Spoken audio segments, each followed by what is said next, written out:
তোর গার্লফ্রেন্ডের চাচাতো বোনই কেন? চোপ কাহিনী, আমার গার্লফ্রেন্ডের চাচাতো বোন।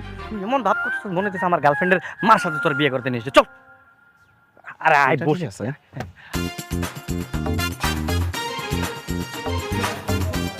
আসসালামু আলাইকুম ভাইয়া। ওয়ালাইকুম আসসালাম, ভালো আছো? হ্যাঁ ভাইয়া ভালো আছি। মোহন আপু, এই যে আমার ভাই। ভাইয়া মোহন আপু, পরিচয় হতো। হ্যালো। এই, তুই গতকালকে ওনার কথাই বলেছিলি? হ্যাঁ, তুই না বলেছিলি যে উনি ভদ্র মার্জিত পরিপাটি একটা ছেলে, তাহলে এটা কি? মানে গতকালকে তো ও মনে ছিল। Any problem? Many problem. আপনাকে আমার পছন্দ হয়নি, সরি। মোহন আপু, আপনারা তো মানে ঠিক মতো পরিচয় হলেন না দুইজন, এর আগেই বোল্ড আউট। আসলে আমার ক্লাসিক ছেলে পছন্দ, ভদ্র মার্জিত পরিপাটি একটা ছেলে। আর তার যে লোক, এরকম ছেলে আমার কখনোই পছন্দ ছিল না। আর এরকম একটা ছেলেকে কোনোদিন আমি আমার জীবন সঙ্গী হিসেবে চুজও করতে পারবো না ভাইয়া। না না, বিষয়টা কিন্তু এরকম না, আমার ছোট ভাই। প্লিজ আমাকে কনভিন্স করার ট্রাই করবেন না। আপনাকে দেখেই আমার নিঃশ্বাস আটকে যাচ্ছে। আই এম সরি, আপনি রিজেক্টেড। হ্যাঁ, নীলা চল। আরে মোহন আপু, আপনি বুঝেন না আসলে ব্যাপারটা, শুনেন না। এই মোহন আপু, নীলা একটু বুঝা।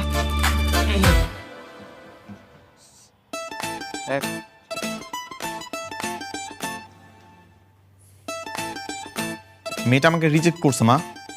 মেয়েটা নাকি নম্র ভদ্র শালীন ছেলে পছন্দ। তুই তো নম্র ভদ্র শালীন ছেলে, আরে তোর মতো ছেলে হয় নাকি? সেটা তো আমিও জানি, নম্র ভদ্র শালীন ছেলে আমি। তোমার ছোট ছেলের জন্য এই সব কিছু হয়েছে, বুঝছো? ও আমাকে পাঙ্কু বানায় নিয়ে গেছে, আর তারপর মেয়ে আমাকে মুখের উপর রিজেক্ট করে দিছে। আরে ভাইয়া, তুই তো দেখা যায় বেশি সেন্টি খেয়ে গেছিস। বেশি সিনটি খেয়ে গেছি? তোর তোর এইসবের জন্য এগুলো হয়েছে। তোর জন্য আমাকে মেয়েটা রিজেক্ট করে দিছে। আর হয়েছে তো আমার কারণে রিজেক্ট করতে, আমি ঠিক করে দিব বলছি না, আমি ঠিক করে দিব। যা, ওই মেয়ের সাথে তোর বিয়ে দিব। কি বলিস, তুই পারবি? হয় রে, আমার ছেলে যে পছন্দ করেছিল না মেয়েটাকে, ঠিক করে দিতে পারলে ঠিক করে দে। মা, আরে হয়েছে বুঝছি তো, তোর জীবনের প্রথম ছেকা না, তাই মানে মনের মধ্যে একটু বেশি জ্বালা, বুঝিস।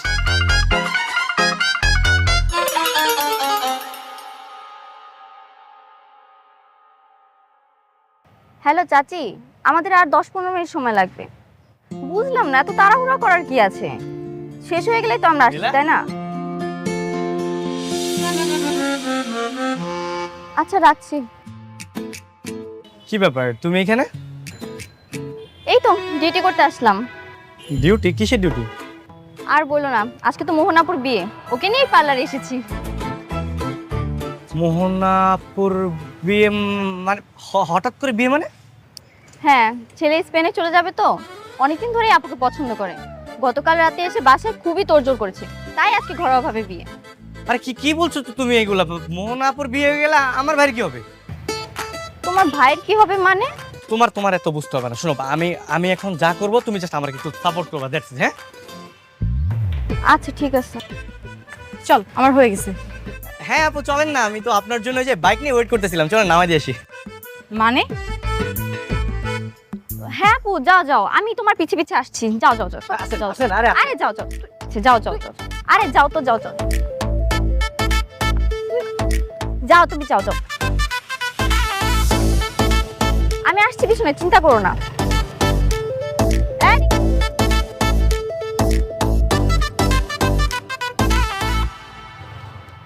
আরে কি ব্যাপার? আমার বাসা তো এদিকে, এদিকে কোথায় নিয়ে যাচ্ছো? আপনার বাসায় দিই কিন্তু আমার ভাইয়ের বাসায় দিই। ভাইয়ের বাসা মানে? আজকে আমার বিয়ে। আরে বিয়ে তো কি হয়েছে, বিয়ে হবে, শুধুমাত্র পাত্রটা চেঞ্জ হবে। এই, তুমি কি আমাকে কিডন্যাপ করতেছো? আরে নরকমই কিছু একটা। বাঁচাও, কে কোথায় আছো? বাঁচাও আমাকে। আরে ভাবি আমি কাঁচা চালক, কিন্তু পড়লে কিন্তু একদম দুজনে একদম এই যে পঙ্গু হাসপাতালে চলে যাবো। কি তোর বদমাশ রে, তোমাকে তো আমি। হ্যাঁ দেন মনের মধ্যে যত গালি আছে দিতে থাকেন, কোনো সমস্যা নাই, কিন্তু এখন একটু চুপ থাকেন। চুপ।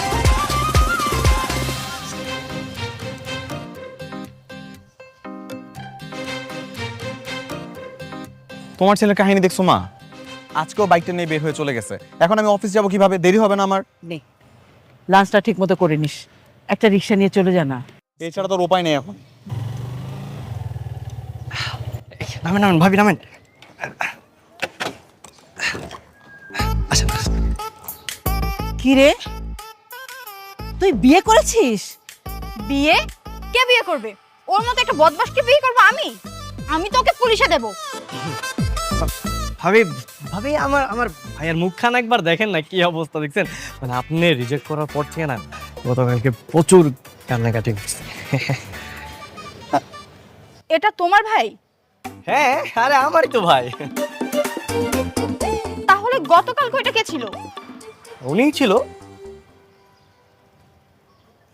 আজকে তো ওনাকে দেখে অনেক হ্যান্ডসাম লাগছে। কালকে তাহলে ওই ছাপড়ি লোকে দেখা করতে গিয়েছিলেন কেন?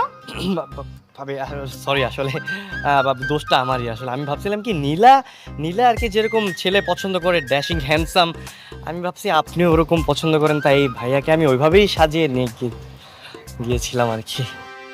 সে যাই হোক, আপনি এত সুন্দর করে সেজে আসছেন। কি রে, তুই কি ওনাকে বিয়ের আসর থেকে তুলে আনছিস? বিয়ের আসর না, কিন্তু বলা যায় বিয়ের আসরই। আচ্ছা ঠিক আছে মা, আমার সাথে আসো তো তুমি, তোমার সাথে আমার কথা আছে। কি মিষ্টি দেখতে। যখন থেকে আমার ছেলে তোমার ছবি দেখেছে না, তখন থেকেই প্রেমে পড়ে গেছে।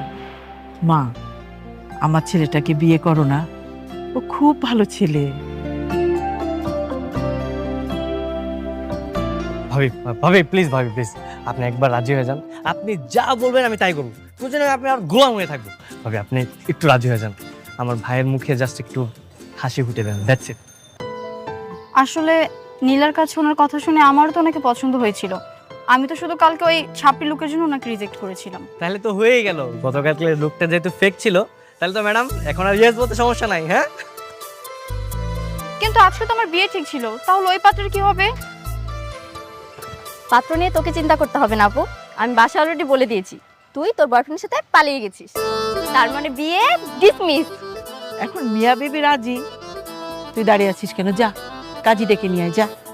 আচ্ছা মা, ঠিক আছে। নীলা চলো। চলো।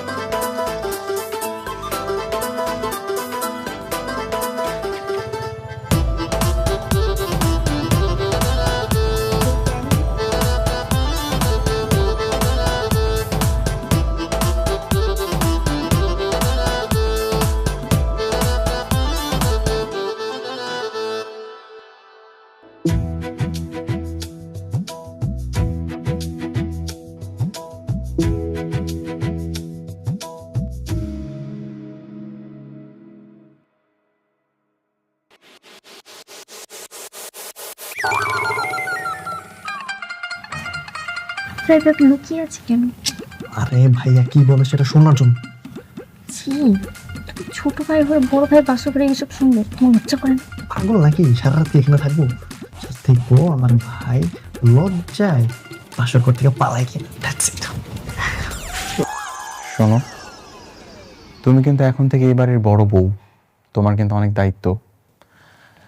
আমার মাকে নিজের মায়ের মতো দেখবা, আমার ভাইকে আপন ভাইয়ের মতো ভাববা, আর এমনভাবে চলাফেরা করবা যাতে করে তোমার আচরণে তারা কখনো কষ্ট না পায়, ঠিক আছে?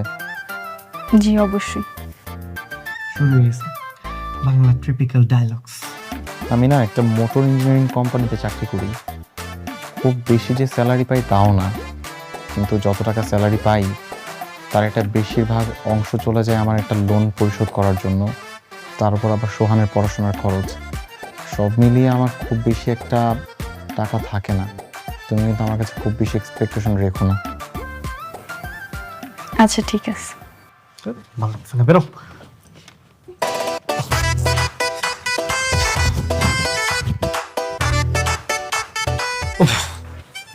কি ডায়লগ দিতেছিলি, আমার তো ঘুমে ধরে গেছে। কি রে, তোরা দুজন আমার রুমে খাটের নিচে কি করতেছিস? আমি বলছি ভাইয়া, ওর ধারণা ছিল আপনি আপুর সঙ্গে সারা রাত এই সাংসারিক আলাপই করবেন, তাই প্রমাণ দিতে আমাকে নিয়ে এসেছিল। আমি বাবা প্রমাণ পেয়ে গেছি। ভাইয়া শোন, আজকে না তোদের বাসর রাত, এই সাংসারিক আলাপ সারা জীবন করতে পারবি।